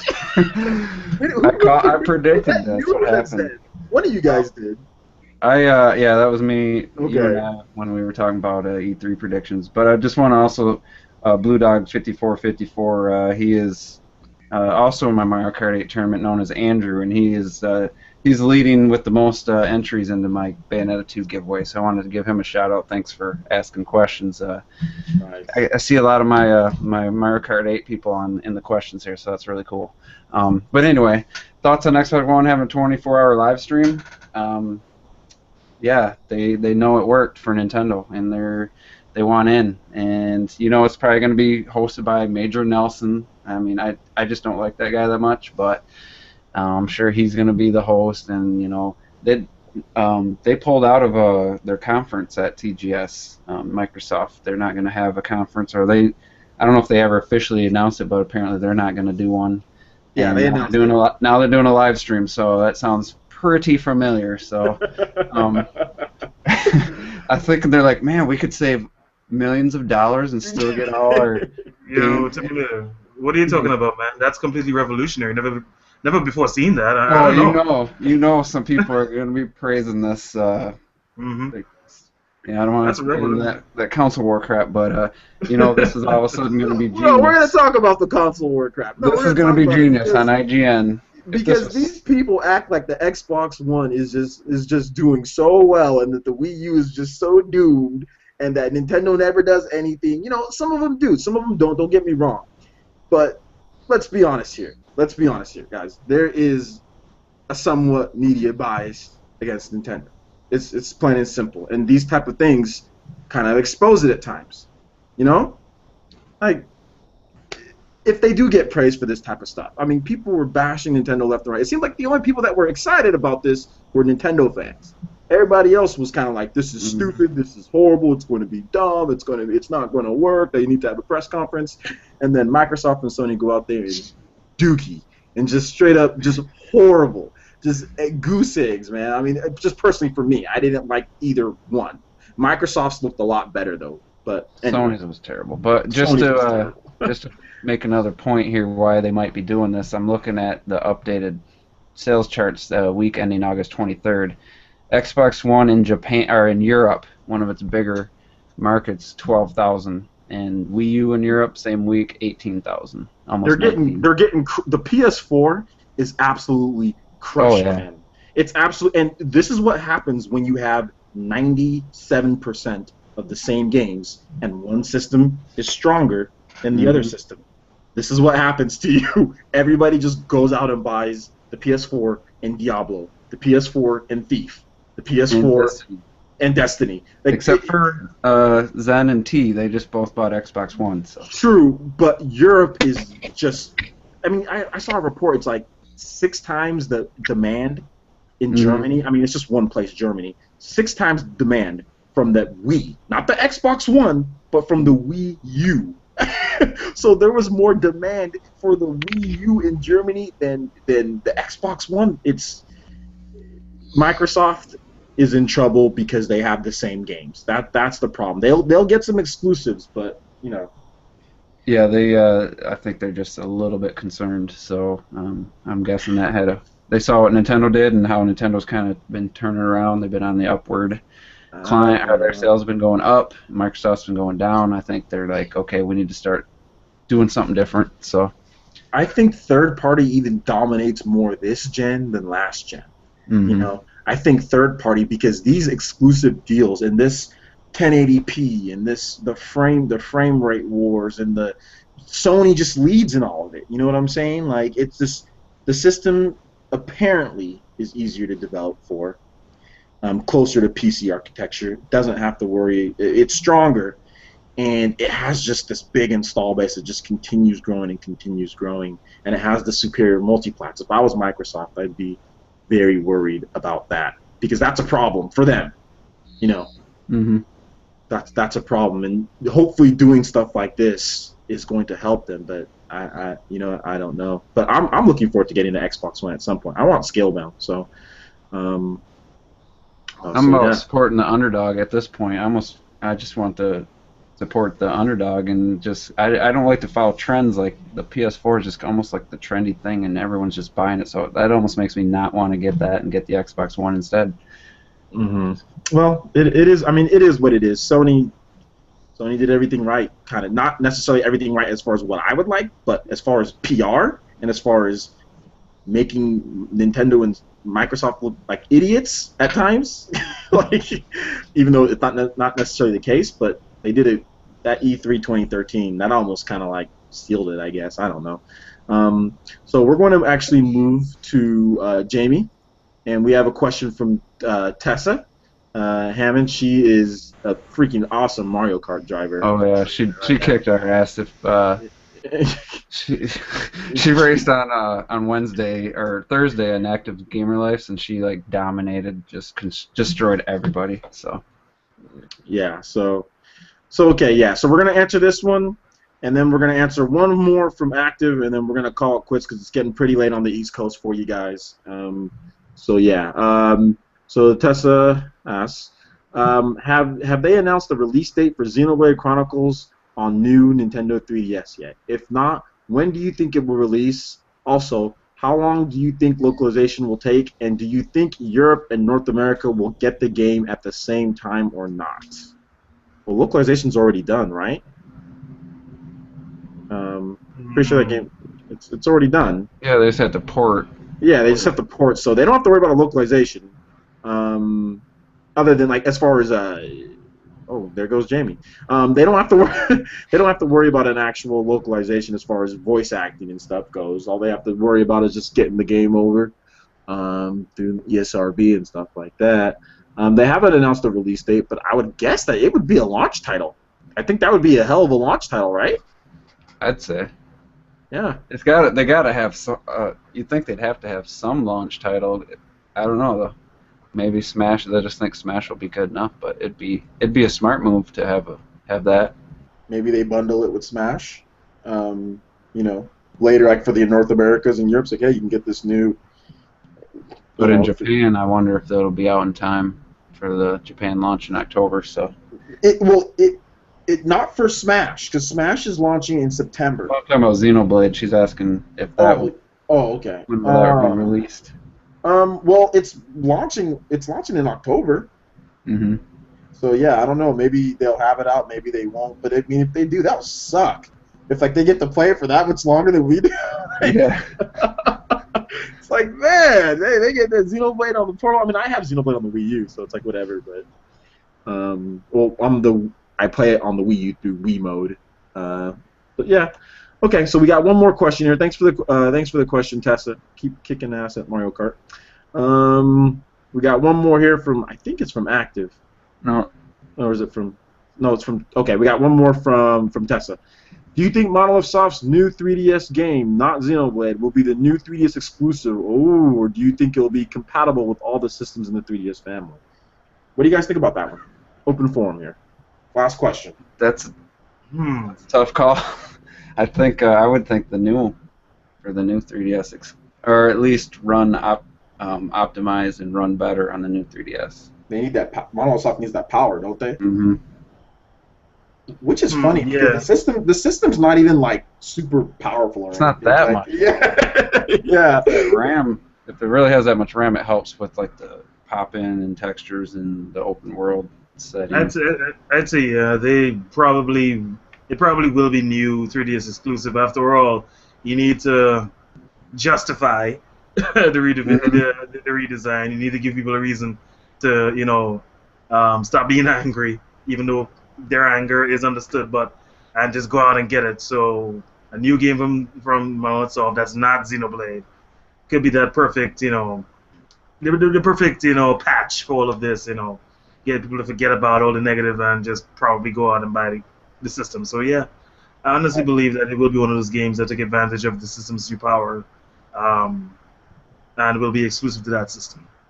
I do want to say I do love the focus back, because I think stuff like this, like with this whole Xenoblade port, this stuff doesn't happen without the casual gamers screwing over Nintendo, and Nintendo finally realizing get back to core gamers. I mean, I hate to go back on it, but I'm just happy, as a gamer, because I was saying this when all these mini game collections were coming out. I was trying to be positive, and I was, because there was some good stuff. Like there was Sonic Lost World that I liked, and there was Lego City, and there was some other games. There was Monster Hunter Ultimate, there was Super Mario 3D World. But at the same time, it's like it didn't really seem to me. Nintendo was trusting third parties too, so that was another thing. They were expecting Crysis and BioShock and all those games to be on there. That never came out. Aliens never came out. So Deus Ex in like March. And delayed games, delayed bad ports, canceled, just pretty much everything. So it just kind of screwed Nintendo over. But now they've renewed their focus, and I love that we're getting Xenoblade, we're getting a stronger system, we're getting all that stuff. So I'm just happy. Oh, by the way, don't be surprised, people, if you heard those rumors about a new 3DS Metroid. Don't be surprised if that's a new 3DS exclusive. Oh yeah, definitely. Since we're talking about exclusives, Can't say you didn't hear it from first. That's a good idea, dude. That's a good idea. I wouldn't doubt that. But there was a question that disappeared where Grayson asked how many. Like the DSi had 5 exclusive games that were only playable on the DSi. He asked how many games you think will be exclusive to the new 3DS. Since we're talking about these exclusive games, I thought that'd be an interesting final question just to throw out a number. We can end on that. I don't know where the question went, but I saw it earlier. I think I accidentally deleted it when I was supposed to delete something else. That was probably my bad. I'm gonna jump out. I'm gonna say 50 plus will be. Oh wow! So you think there's gonna be major support? Mm-hmm. You think they're going to make these games like? Well, the third parties are going to jump. I think most of third-party games. Well, then they're going to miss out on some sales. So I'm going to drop that number down to 30. I'm going to say 30. Okay. I'll agree with your latter number. I'll agree with that one. Yeah. Yeah. I'm thinking anywhere in the range of 30 or 50 total, but like 25 or less actually exclusive. Yeah, because they said some will probably be available on both, but will run slightly better on the new. Yeah, it's like optional. I think optional would be a good way to go. Like a midway, like kind of like a PC. Like you get a PC, it's like you have the high settings, you have the low, and that's maybe like what the 3DS, this new 3DS is. It's kind of like you get the high settings or you get the mid settings, and that's good. I like that. I actually really like that just for like the core gamers. I mean, like, look, man, if I understand people are mad, but you want to play Xenoblade on your portable? You want to play some of these better games? You need some more. I mean, it's Pokemon X and Y proves it. You need some more. It's not strong enough, by the way, real quick, I wanted to give credit to the Magnum 924. Actually, I asked that question. It's still on there. I gave credit to the wrong person. It was the Magnum 924. Okay, great. All right. I think was active. Who I'm not too sure because Google formats this thing kind of weird, but I think it was active that said I just saw the news from today and wow, I was just about to get a 3DS XL. Mm-hmm. All I gotta say, bro, you dodged a bullet. You dodged one there, buddy. You dodged a bullet. Hey, because this one right here, there we go. I just saw the news from today. You dodged the bullet. Although you're gonna be playing Super Smash Bros on a Nokia screen. That's what I just got. Does he have a 3DS at all? I don't know. Oh, he doesn't have a 3DS at all? I don't know. I'm not sure. He might. I think he has an OG 3DS, the original. Yeah. Oh yeah, those OG 3DSs, man. Those things are. Oh man. I don't know, man. I like how portable it is, but man, my hands cramp up because I got long fingers. It digs into your hands, man. Mm-hmm. Like it digs into the corners, and the top is like too big for like the bottom. Like when you close it. Yeah, and it's got that play in it. Like when you open it, it kind of flaps. It just, yeah, it's just a badly designed system. The D-pad, absolutely D-pad. That's the worst D-pad Nintendo's ever put on anything. Yeah. It's terrible. I mean, I have huge hands though. I mean, that's one thing that I will say. My hands are way too big for how my body is. Like, people just look at me funny at times because they see my hands. I mean, I can palm a basketball really easy, and I'm barely 5'8", 5'9", you know, and I can palm one easy. So that just goes to show you how big my hands are. So yeah. So for me, that thing was horrible.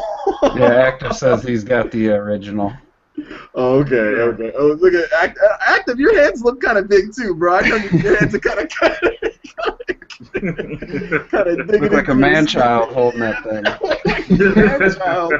You ever get those guys that come onto your channel? Look at this man-child. It's like, shut up. I'll slap you up a couple times if you're in real life. They call us man-childs, but then they run to go see the Marvel movies and all these animated movies at the theaters and. These online jabronis, these online freaking jabroni internet warriors. It doesn't matter. Yeah, you guys would get slapped if you said that stuff. They would not say that. And I'm a small dude. I swear you wouldn't say none of that. You guys would get... No. Now he says the OG sucks. Yeah, it does, man. That thing, like, I don't know what Nintendo was thinking when they designed that. I think let's just get this thing out, man. Yeah, and it was $250. Yeah, a lot of they were so. See, that's what that Zen, man. You said it again, didn't you, about that cockiness from the DS? It's like we can just put anything out. Like the ugly 3DS we put out last time, or the ugly DS that we put out, people are going to run out there and buy it because we are Nintendo. I'm kind of glad they got smacked down a little bit. A struggling Nintendo is a dangerous Nintendo, in my opinion. Or a definite Nintendo. So the definitely, Japanese. man, definitely. Yeah. Let me just answer this right quick. It is active again. How's the Xbox? It's good so far. It's good. I haven't put it on in 2 days because I'm still waiting on Destiny. So nice. Yeah. Nice. I haven't bought the other characters in Killer Instinct yet, so it's just Jago. There's only so much you can do with Jago. You can shadow kick a lot. You just So for now, it's just kind of there chilling. I just wanted to get it out of the way because there's a lot of my money is going to go to Nintendo this fall. So I don't want to have to deal with having to pay for this thing and all the rest of that at the same time. That would be financial overload. So where'd you put that damn thing? Where'd you find room for it? I had to move my Wii U off to the side and give it center because it wouldn't fit anywhere else. It just wouldn't fit anywhere else. And it probably needs plenty of room around it for ventilation. Oh, hell yeah. Ventilation. Hell yeah. I'm so torn on what system to get. It's like Xbox offers one thing, like games with gold. That's way better than PlayStation Plus. You get to keep the games. But then it's like, oh, well, like the PlayStation, it's like the developers are, better, like they're making the games a little better for them. Like they run high resolution, sometimes better frame rates. It's like there's so many different advantages to each system. Yeah, the Xbox One's controllers, but I think is significantly better. Yeah, there's just so many different things. Like I don't know what to get, so I'm like, just screw it. I'm just not going to get any of them right now, and I'm going to wait. But you know what? Bloodborne will probably push me to get a PS4, like day one Bloodborne, because that just looks sick. It just looks. I don't use the term next gen a lot, but man, that looks good. Demon Souls was one of the games that really wanted. Like when I first started seeing, I was like, I want to get a PS3 for Demon Souls. So Bloodborne is that game that I'm looking at. That's like, yeah, I want that game. So that's going to be me. So to end this one off, Terminator. Since you, what's going to make you buy another system? Like, I was just about to say that you were talking about Bloodborne. I was like, there isn't a game for me.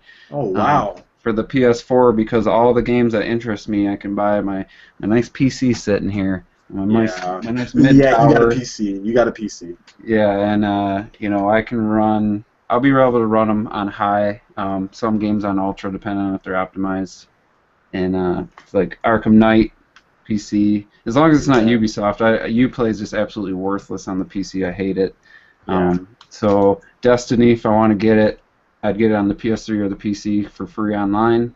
Well, it's not on PC yet. There's no PC version. Oh, really? Yeah, there's no PC version. Oh, okay. Well, I'll get it on the PS3. Sony or Microsoft paid them to not make a PC. I think Okay. Sony Well, I'll did. get it on the PS3, so I don't have to pay to play online. Yeah. Now, what are the other big games? Evolve looks absolutely generic and boring to me. I'm sorry. I saw that trailer and I was just a generic like big cowboy dude, and then these ridiculous characters, and it's just more shooting, and I'm done with that. So there's nothing. The only thing the Xbox One that interests me is the Halo Master Chief Collection, because I never played Halo 2 and I never played Halo 4. Yes, sir.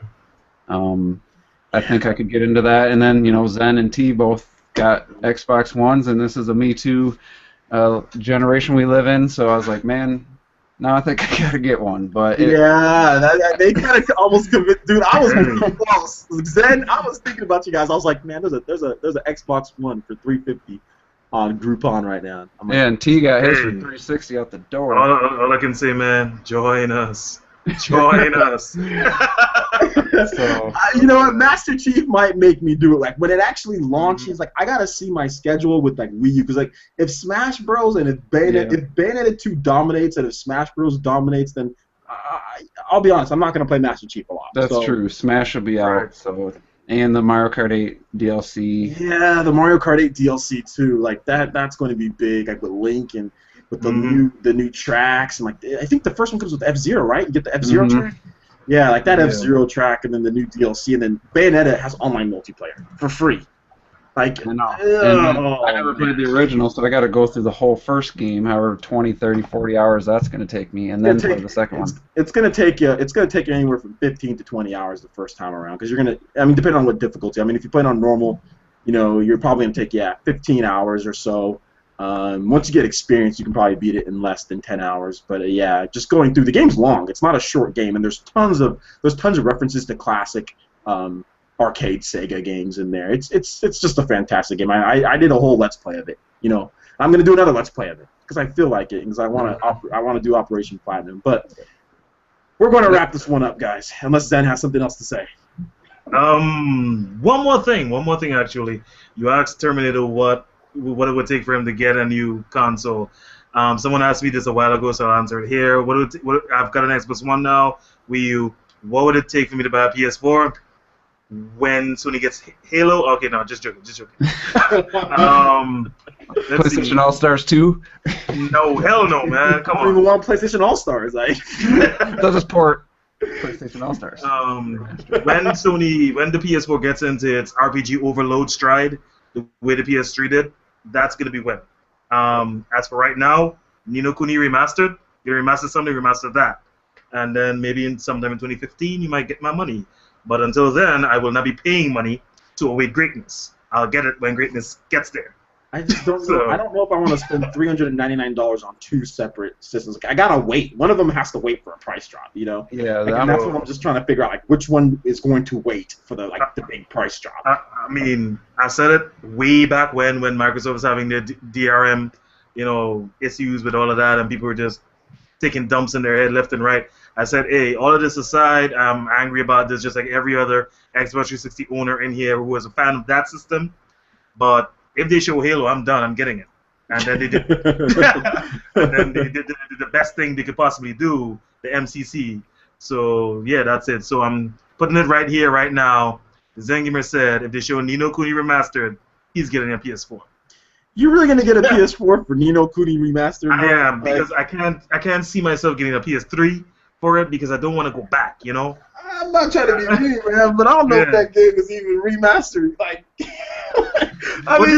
just a port, anything. But RPGs, that's what's going to do it for me on that system, and it has to be exclusive. I'm not talking third party. Oh, okay. Because let's say you can just play FF15 and Kingdom Hearts on your Xbox One. Exactly, it has to be exclusive, and that's where I played Final Fantasy 13 and 13 too. So probably I'm going to follow along and play it on my Xbox One as well. But it has to be an exclusive PS4 RPG.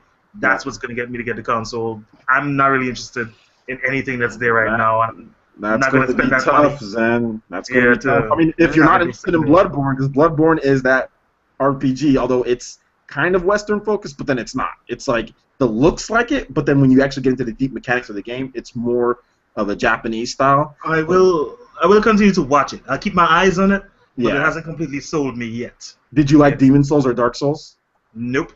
Okay, Me then neither. just skip it. Then just skip it because if you, the interface is even the same. The interface of like when you pick up stuff, that's even the same. They tried to damage control. I hate using that word, but they try to say, "Oh well, no, it's not a Souls game." Which that is a Souls game. It's a new IP, but really not. It's just a new setting. It's a continuation of Souls. I mean, it's a Souls game with some amazing additions. Like you can use guns now. Like you have like that shotgun that you have. There's some really cool stuff that they're doing. There's some really cool dodge mechanics and stuff like that. I don't know what the customization is going to be, but it seems like it's going to be more focused RPG and not so much like, okay, there's a bunch of different characters you can use, you know. But at the same time, it's a Souls game. It's definitely in that lineage of Souls games, and I have both. But the frame rates in those games, man, like the frame rates in those games, like I couldn't stand it with Dark Souls, man. Like Demon Souls, I could put up with it. You like running over dead bodies and they just go flinging in the air and yeah, like it's just like but like a dragon comes and it's just like you're running across a bridge and it's like chugging like at 20 frames a second. And like the newest one, it's like it's going all over the place. It's like 37 frames a second, 15 frames a second, 20 frames a second. And it's like while you're in combat, it's just like I'm like I don't. Yes. It goes as far down as 15. Yeah, at times. Yeah, it can go. Okay. I mean, I think 17 or so, but it's. Like, you know, I was playing on my Xbox 360, and I'm just like, man, why does this swing so widely? And I played on the PS3 too. I have it on both. And I'm like, and I just stopped playing it because it was just, I couldn't stay. Like, you know, I play Nintendo games, so I'm so used to locked in 30 that feels like 60 or 60, you know? And it's hard to go from that to Demon Souls. I hear you. You know, I hear you. I Dark definitely hear Souls you. or whatever. It's the same problem I had with what's the name of the game? Dark something with death. Dark Stalkers or No, not Stalkers. God damn it. Something to THQ quickly. Darkstalkers or no, Darksiders. Darksiders, that's it. Yeah, that frame rate's trash. Yeah, that it threw me out of the experience. I'm like, you know what? I can't finish this game. Yeah. No, but I mean, it's an open world game, and then there's screen tearing, like literally, like there's some person that's saying, hey, like behind your, like Peter Griffin laughing, and like literally tearing the screen, like it refreshes. It looks like it looks worse than the 360 version, you know, and then it runs worse than the 360 version, and then they're telling you, hey, buy it for $60. And like, why didn't you buy our game? We're out of business. You know, it's like, well, I saw the game and I was playing it, and I'm like, this isn't acceptable. Like, I had to stop playing it too. I sold it back. You know. I mean, don't get me wrong. The Darksiders franchise is amazing. The first one was really good. The second one, from what I played of it, really good, awesome scenery, music, everything is on point like that. But the performance, on the technical side, you can't be running under 30 frames per second. Yeah. Like, you can't be, and it can't be like constant. Like you're constantly, and then you combine that with the screen tearing. It's just slap yourself. Slap yourself. Leveled is just awesome. That dude, he's got that. He could be a DJ. He could be. I mean, he does music, got like a gospel rap. The dude's just got the voice for it. For what he does, man. Yeah, but I want to thank everybody. I want to thank everybody for coming. Jamie was out, but yeah, this was a nice kind of random at the end. But I think it's good to have a little bit of random. We got more viewers now than we did at the beginning when we were talking about all the real stuff. So, Zen Gamer, you want to go ahead and say your outro, man? And I appreciate you coming in. So tell everybody what you're about, bro. Okay, ladies and gentlemen, you already know what it is. Ninja the Zen Gamer, one of the King of Logic. Check out the ZGZ, that is the Zen Gamer Zone. If you like what you see there, subscribe, stick around. If you don't like what you see immediately, give it a chance. You may just see something that's, you know, up to your tastes. As for content, you can look forward to a new Z's analysis soon. I know friends will be happy about that. Yes.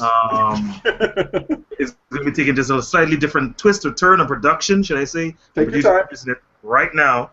So you can look forward to that in the coming week. If not, at the very latest, the week after. I just want to make sure that this first one, which will be season 2, if you will be right up to par with what the series has been thus far. So you can look forward to that. I guess thanks for watching, guys. Peace out. All right, and Terminator Juice, he's the latest member. Tell everybody what you're about and kind of what you're looking forward to, is what you got going as far as your Juices Loose tournament. All right, man. Yeah, this is Terminator Juice. Glad to be part of this podcast. I think the random discussions at the end are what we usually do off air, so it was really cool to actually just do this on air. So that was really cool. But anyway, my channel is basically, I do live streams every Monday, hour to hour and a half long. Talk about my Mario Kart 8 tournament, which is on Wednesday nights. It starts at 9 p.m. Eastern time. And, we just kind of go over the results, and then we talk about the topics that are hot at the time. We did a Splatoon discussion, we did a Hyrule Warriors discussion, and this week it's just going to be basically all this news. I have like some guests that pretty much have been on 2, 3, 4 times in a row now, and I'm just going to get their thoughts. So check that out. It's called The Juice is Loose. It's on Google+, it's live, and then also on my YouTube channel. That's on 8 p.m. Eastern Time on Mondays, every Monday, and I'm on my 12th episode will be this Monday, so that's been going well, and the tournament's been going well, and the Bayonetta 2 definitely boosted my attendance on my tournaments. I went from, I think 17 was the peak, and then it was down to about 12 every week, and now it's at 23, 25, and 30. It's just been climbing, and I want to thank everybody for joining, and we got a lot of people who going to have a chance to win Bayonetta 2. Like I said earlier, a physical copy. You'll be shipping it for free to the winner, which will be drawn on September 15th, Monday night. So yeah, that's been going really well, and I want to thank everybody for participating. And Red Knight, he's been in 3 of them. We've had 3. We got 3 left to go, so there's 3 more chances to get entered in the drawing. And then each time you race in a tournament, you get an entry. So check that out. And like I said, thanks for having me on this podcast. Great discussion and great stuff coming from Nintendo. Makes us very busy people to have all this news to cover, and everybody wants to talk about it. So it's very exciting right now. Okay, before we go, breaking news.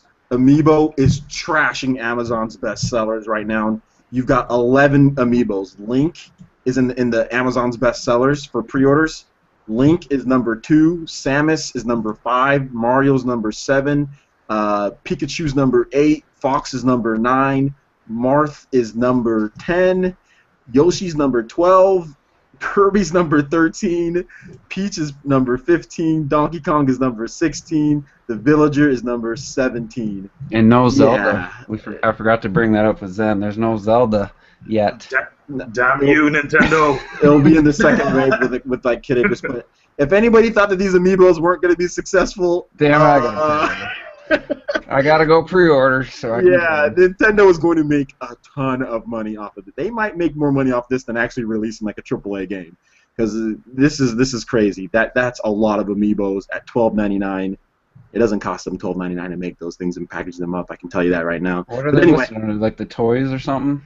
No, they're listening to just video games.